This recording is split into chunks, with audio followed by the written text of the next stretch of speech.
You're listening to Where You Live with Gene and Tony. Welcome back to Where You Live with Gene and Tony. We are broadcasting from the Natural Green Lawn and Landscape Studios.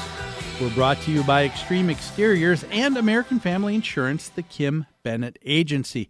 Before Tony and I get back into our topic here of what's happening in the state of Virginia, where some are attorneys are trying to redefine the issue of what's considered the unauthorized practice of law. Before we get back to that, I would like to let our listeners know we've got a free gift for you.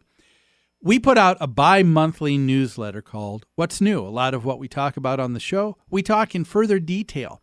Folks that you've heard on our show and you said, hey, that person was great. We have a lot of them that are contributors to this newsletter. It's yours free. All you need to do is give us a call during the week at New Concepts at 952-922-2500. Ask for Lori, and she'll make sure that you start receiving it either electronically or by mail.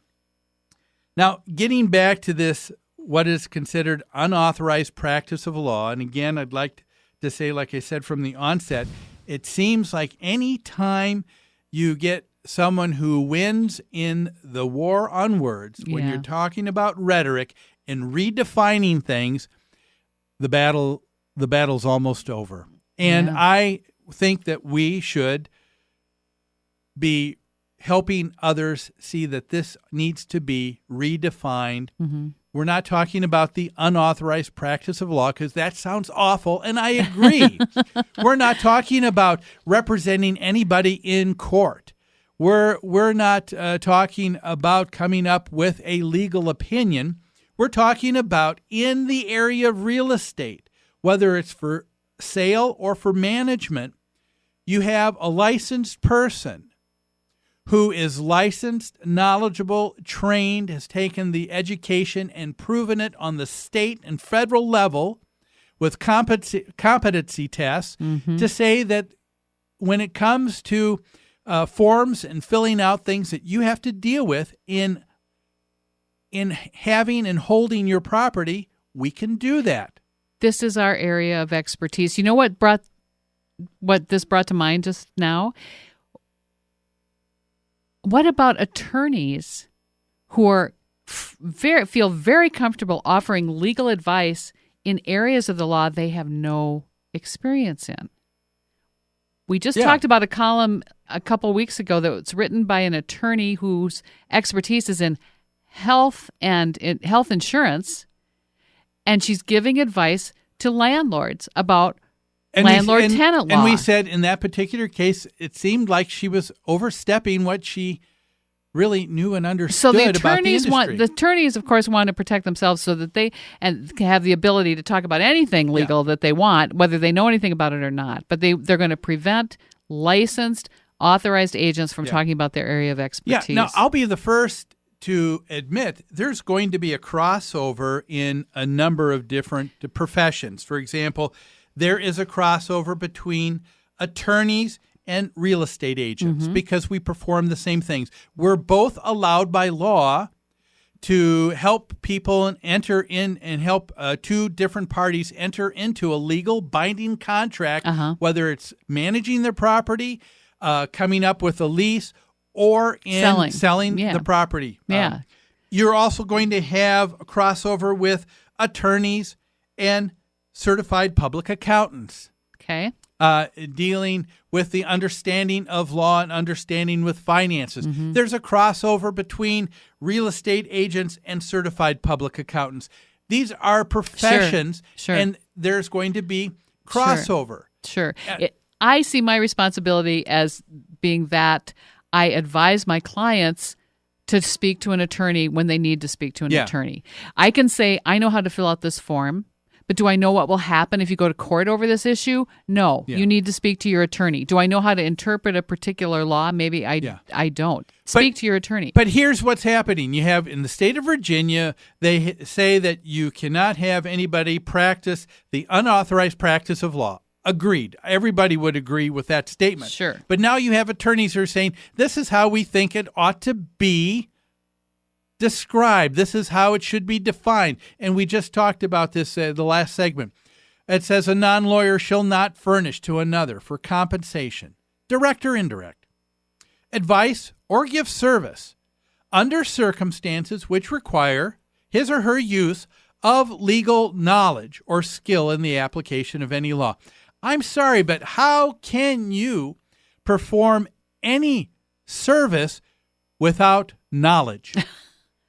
That's right. Without legal knowledge. I mean, right. Is it, in property management, it's a pretty basic, fundamental aspect of our responsibility in the case of dealing with a client who's a landlord. You have someone who's not paying rent. Mm-hmm. The landlord says, what should we do? Mm-hmm. And so now we have to, can we get away from the idea that we say, well, we know what the law says about this, and that would give you an ability to get this person out so we can get another person in.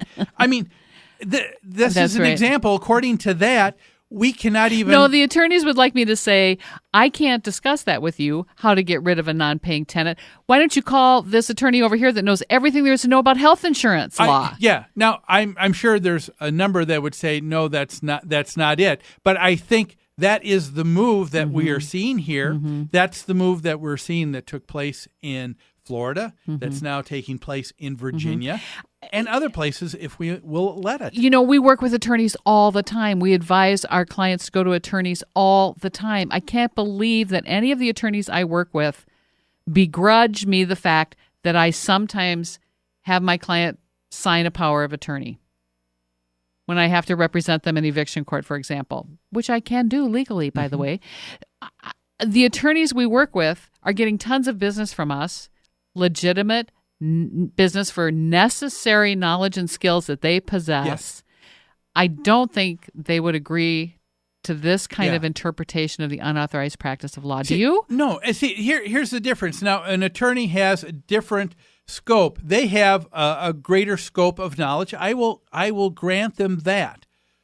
A part of that is real estate. Mm-hmm. So, but I have knowledge, the same knowledge and understanding as you do and others who are licensed in real estate to provide that same knowledge. Mm-hmm. But that's all the farther it can go. I can't go into family law, into divorce, into litigation, into other issues, but I can deal with contracts as it pertains to what a client would need to sign with another vendor. I can deal with it when it comes to contracts, when it pertains to how to purchase property or sell it and make sure that it gets transferred properly.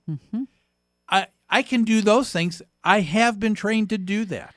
But if you were to believe what a number of these attorneys are saying here is they want to redefine this idea and consider it a unauthorized practice of law. It's interesting. Toward the end of the article, they say managers in Virginia are required to be licensed. They've completed years of training.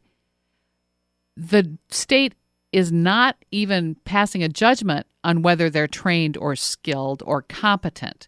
The state is trying to take a measured approach to protect all citizens and assure, now this is what I find interesting, assure that citizens who believe they're being provided with legal advice are being provided with that advice by lawyers who are licensed in Virginia.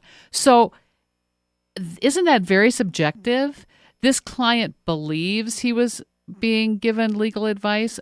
How about this? I protect myself as a property manager by having my client sign a letter saying, we know that Tony is not an attorney. Yeah. We know that Tony is giving us opinions and her experience that is not a legal opinion. If I have them sign that, then they couldn't possibly believe I'm giving them legal advice, could they? This is what is driving this, is this understanding of what you and I have called the nanny state. We're getting to a point where there are other people who are saying we need laws in place because we need to protect you from yourselves, general populace, because you aren't adults. Right. And if you are hearing this, you ought to take a look at that. And when someone is saying you need to be protected, you can say, I'm an adult, thank you very much. I can take care of myself. I am not I am not a toddler. We see these same. Now I'm going to digress a little bit. We see these same issues with the cities that are trying to ban sugared soft drinks. Oh, the cities that are trying to ban like trans New fats York, because we're too stupid to take care of our own nutrition and our own health.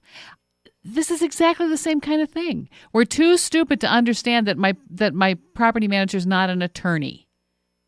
Yeah. So we have to prevent your property manager from doing their job. When in all reality, folks, if you go to small claims court, you'll find that attorneys are not allowed.